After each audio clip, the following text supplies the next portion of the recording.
Közösen varrunk egy saját tervezésű reklámmolinó bevásárlószatyrot, és aztán azzal jár a boltba bevásárolni. Tehát ugye a mindennapok szintjén próbáljuk meg őket megtanítani, és így hatni rájuk.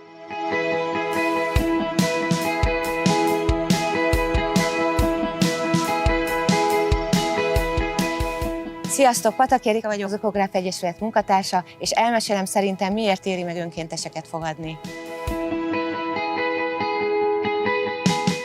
Mi kreatív újrahasznosítással készítünk, főképpen használt bicikligumi belsőből ékszereket, divatkiegészítőket, például táskákat, illetve reklámmolinóból gyártjuk hasonlóan ugyanezen termékeket.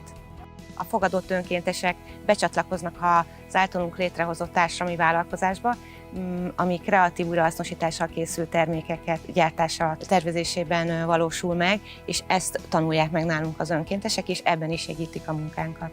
A kezdetektől megtanuljuk, hogy melyik eszköz mire jó, mire képes, mit lehet vele csinálni, aztán bevonjuk őket magukba a gyártási folyamatokba. Általában olyan önkénteseket próbálunk választani már a kezdetektől, akik motiváltak, vagy legalábbis érdeklődnek a környezetvédelemnek az alternatív ágai iránt is. A mindennapi életüket próbáljuk meg megváltoztatni ezzel.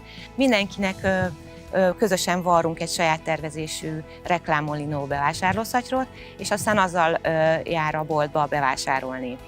Ökoháztartásvezetést tanítunk nekik, készítünk házi kozmetikumokat, házi tisztítószereket, amit aztán hazavisznek, és a saját lakásukban ők használják. A fenntarthatósági projektben gondolkodik valaki összekapcsolva az önkéntességgel, akkor mindenképpen javaslom a mindennapok szintjén a változást elindítani.